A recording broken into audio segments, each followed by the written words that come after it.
"Get back in the cage, you stupid mutt." The slap rang out louder than the words, echoing against the concrete walls of the back kennel hallway.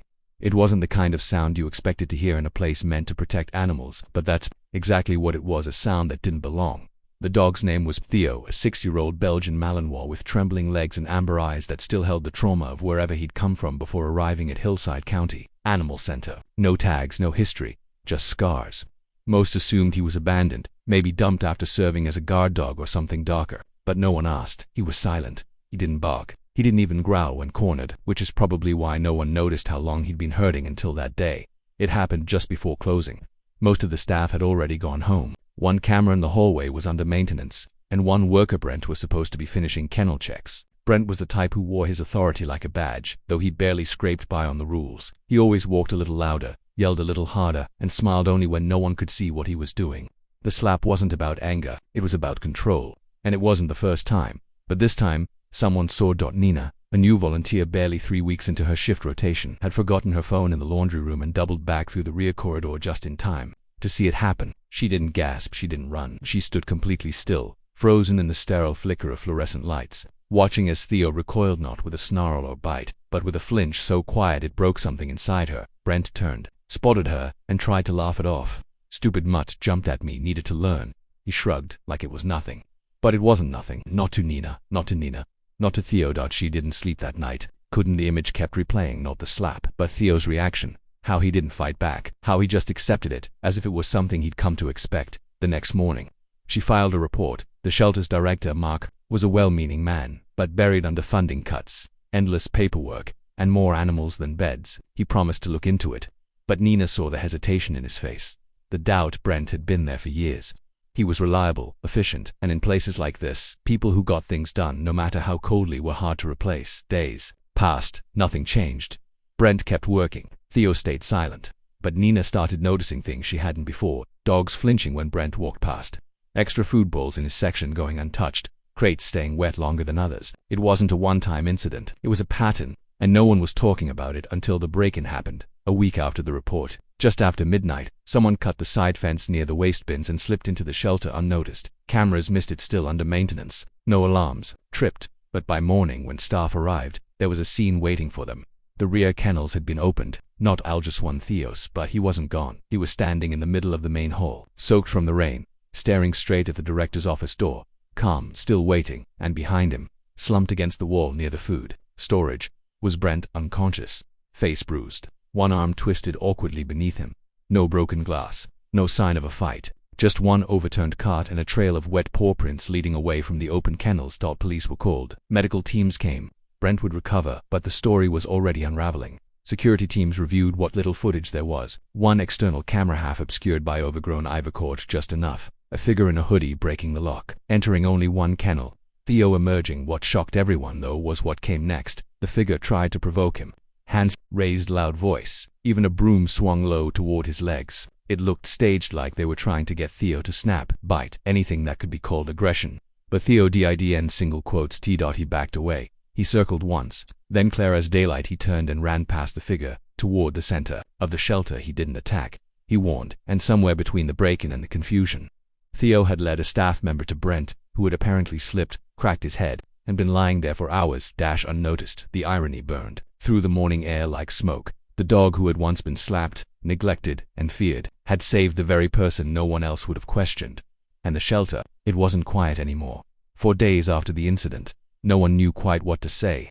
The footage had been passed around behind closed doors, but no one dared speak of it out loud, at least not officially. Hillside County Animal Center was already drowning in complaints about overcrowding and underfunding. The last thing anyone wanted was a scandal involving one of their most experienced employees. But the reality was undeniable now. Brent hadn't just been rough. He had been calculated. And Theo, he had done something no one expected. He had saved the man who hurt him. The director, Mark, sat in his office staring at the report. Brent was resting at home on medical leave, but word had spread quickly that his injuries were far less heroic than first assumed. The only reason he hadn't suffered worse, doctors said, was because Theo had stopped short of reacting like any other dog would have. He hadn't bitten, hadn't lunged. He had simply stood his ground, then walked away. Mark ran a hand over his face. He knew the pressure was coming. The board would demand answers. The volunteers were already whispering. With more than that, Nina was furious. She had stood outside his door that morning, jaw tight, eyes blazing with something deeper than anger.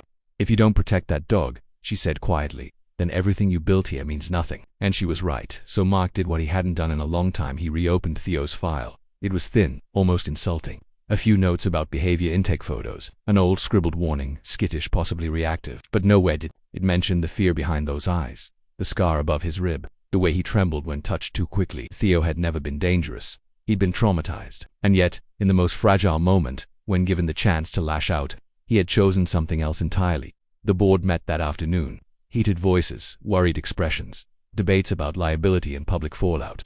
But when they replayed the footage, the silent clip of a dog backing away from provocation, then leading someone to a fallen man, no one had any words, only questions. And for Nina, there was only one question that mattered. Why wasn't anyone protecting him? She began working with a behavior specialist from out of town, Dr. Ellery Holmes, who had heard about the case from a colleague. "Seen dogs shut down," Ellery said as he knelt near Theo's kennel for the first time. "But this one, he's not shut down. He's waiting. He's watching to see if we're any different from what he left behind." Theo stood at the back of his space, eyes locked on Ellery's slow, careful movements. The leash was set on the ground between them, not pushed, not forced. Ellery didn't call out or coax. He just sat there, breathing softly, letting the silence build a bridge. After 10 minutes, Theo moved forward, not fast, not brave, just enough. He sniffed the leash, then sat beside it. That moment changed everything. The shelter launched a quiet internal investigation. Staff members were interviewed. Brent's history re-examined. More stories came forward, small, hesitant admissions of weird behavior, rough handling, gut feelings. Nothing reported before, nothing documented. Because no one had wanted to believe that someone within their own walls could. But the truth couldn't be buried anymore. Brent was officially terminated under violation of conduct. The statement was short, clinical, but Nina knew the truth was more complicated. She saw the guilt in Mark's eyes when he handed her the press release, the regret of too many years spent turning away from whispers.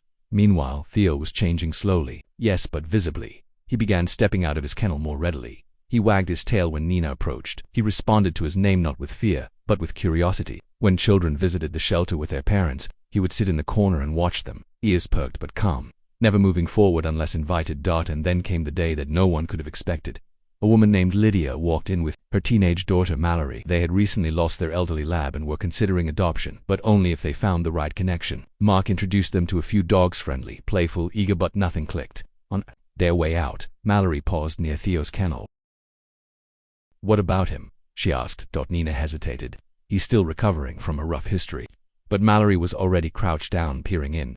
Theo stared back at her, and then, as if something old and distant stirred behind his eyes, he walked forward and pressed his head softly to the gate.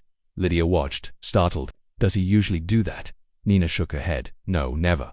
They stayed an hour talking, sitting, letting Theo come and go on his terms. No promises were made, no paperwork signed. But 3 days later they returned with a blanket from their old lab's bed and a name tag that read, "Theodore Braveheart." That didn't happen instantly. Healing never does. But Theo went home. The same dog who had once been struck and silenced now had a window seat, a warm bed, and a family who whispered, "I'm proud of you," instead of "get back in the cage." Nina visited a month later. Theo recognized her, immediately ran to her with the kind of joy that makes people believe in second chances. She knelt down, buried her face in his fur, and whispered the one truth no one had ever said to him before. "You didn't deserve any of it." And finally, Theo wagged his tail, not just out of gratitude, but because, deep down, he knew he had survived the slap. But more importantly, he had rewritten what came after. Theo's adoption was hailed as a quiet victory, not the kind plastered across headlines, but something more intimate, a scar turned to strength, a life pulled from shadows into sunlight. He adapted faster than anyone expected. Within weeks he began walking confidently through the neighborhood with Mallory, pausing at crosswalks, responding to her calm voice with a grace that no one who saw his old footage would believe. People smiled when they saw him now. Kids reached out to pet him, and though Lydia was cautious, never pushing too far too soon, she admitted to Nina during a follow-up call, "It's like he wants to believe we're real." But healing isn't a straight line. It's a maze with moments that make you think you're free, only to lead you back to the place you thought you'd escaped. The first sign came late one evening. 3 weeks into his new life, Lydia had stepped out to run errands, and Mallory was home alone with Theo. Rain tapped lightly on the windows. A local delivery truck pulled up to the curb, nothing unusual. But the driver, unable to find the correct apartment, wandered into the wrong yard. He knocked twice, loudly, on the back screen door before realizing his mistake. Theo's reaction was immediate. Not a bark, not a growl, but a deep, low panic. His body dropped, tail between his legs. He ran not toward the door, but under the kitchen table, trembling, He refused to come out for almost an hour, even after Mallory wrapped herself in his blanket and lay beside him, whispering his name. When Lydia returned, she found her daughter curled on the tile, arms around a shaking dog, and her heart shattered all over again. They told Nina the next day, and she didn't act surprised. Triggers don't always come from violence, she explained. Sometimes it's just the sound, the tone, the wrong voice at the wrong time. But it wasn't just the knock. The next week, something worse arrived. An envelope, no return address, no note inside, just a printed photo. It was Theo, behind bars in his kennel, and standing beside him, hand on the gate, was Brent. The timestamp was from nearly a year ago. Lydia called the shelter immediately. Mark was horrified. It wasn't us, he swore. I haven't heard from Brent since the termination. We didn't release any records, but someone had, and whoever it was wanted them to remember. They filed a report. Police shrugged. It wasn't a direct threat, just an anonymous photo. Keep your eyes open, the officer said. Could be nothing, could be someone trying to stir things up. But Lydia knew better. So did Theo. He stopped eating for a day, refused to go outside for walks. Every knock on the door, every creak in the hallway, made him retreat. His eyes lost the spark that had just begun to surface. It was like someone had reached into the past and yanked him backward. Mallory, ever patient, sat with him every night. She didn't force anything. She simply waited. Until one morning, something shifted. Theo brought her his leash. He dropped it gently at her feet, then walked to the door and sat down. When they stepped outside, the air was cold. Still, Theo hesitated, looked up at her. Mallory squeezed the leash softly and whispered, "No one's going to hurt you, Theo. You already made it through the worst part. Let's just prove it." They walked farther than they had before, past the school, past the park, to the edge of the old downtown where the shelter once stood behind faded blue fencing. Now it was under renovation, new signs, fresh paint, reopening under new leadership. The banner said. Theo stared at the gate for a long time. Mallory didn't rush him. After a few minutes he turned back, walked beside her, lighter somehow, as if a part of him had let go. That same week, Nina received a call she never expected. Brent, not from a number she recognized, but the voice was unmistakable. Cold, confident. "Thought you'd like to know," he said. "I've applied to the county facility out in Redview. They don't care about rumors. Don't worry, won't mention Theo, but you might want to tell your new friends to keep their dog close." Then the line went dead. Nina sat frozen, fingers white against the phone. She didn't call the police this time. She called the press. The next morning a full article ran in the local paper. Former shelter employee linked to abuse applies at new facility. Public outcry demands transparency. It included Brent's termination records, Theo's story, and a quote from Nina herself. "We're not hunting revenge, we're preventing repetition." Public backlash came swiftly. Redview rescinded the application before the end of the day. Brent vanished again, and this time, no one cared to ask where he went. Back at home, life settled. Theo's tail wagged a little more often. His body relaxed when the doorbell rang. And one night, when Mallory had a bad dream and slipped down to the living room, she found him curled up on the rug, facing the door. Still guarding, still present, but at peace. Because survival isn't just about walking away, it's about daring to stay, even when you remember everything. The article changed everything again. The moment Nina's interview hit the local paper, phones at the shelter rang non-stop. Most were supportive. People who had adopted from Hillside, animal advocates, volunteers offering to help Theo's family or donate to expand training programs. But some calls were colder, quieter, no name, just breathing, or silence that lingered too long before hanging up. Lydia reported them, but nothing came of it. The police shrugged again without threats. There was nothing to investigate, but Theo noticed he was sleeping lighter now, barking more at shadows than strangers. The calm he had earned with such patience was starting to slip again. And it wasn't fear exactly. It was vigilance, like he'd stepped back into the skin of his old self, the one who never quite slept with both eyes closed. Then, one morning, something changed that no one could explain. The shelter didn't open at 7:45 a.m. Volunteers arrived to find the main gate locked from the inside, lights off, security alarms silent. Mark's car in the parking lot, but no one answering the door. The front window had been shattered, but nothing seemed stolen. Just ... paused. Like time inside the building had stopped mid-breath. By 8:30, police arrived. They entered cautiously. Inside, they found overturned chairs, scattered files, and muddy footprints leading from the back door to the intake room and then disappearing altogether. No staff members were hurt, no animals gone, but the message was unmistakable. A piece of cardboard had been taped to the inside of the break room door. Black marker, one line, "Some dogs never learn." Mark was found sitting in the intake room, unharmed but shaken. He refused to leave the shelter for the rest of the day, instead pacing the rows of kennels, making sure every dog was safe, every lock secure. When Nina arrived, he didn't say much, just handed her the cardboard and walked away. His hands trembled. "This isn't random," she said quietly. "He's watching." Mark nodded, and waiting for someone to ignore it, but they didn't. The shelter board released a formal statement condemning the act. They filed a criminal complaint. Cameras were repaired. Patrols were requested for the surrounding blocks. But deep down, everyone knew this was more than vandalism. It was a warning. Lydia sat her daughter down that night and explained everything slowly, clearly, without sugarcoating. Mallory didn't cry. She was past that. She just held Theo's paw and said, "We're not letting him scare us, right, Theo?" And Theo, as if understanding every word, rested his head in her lap. But the damage had been done.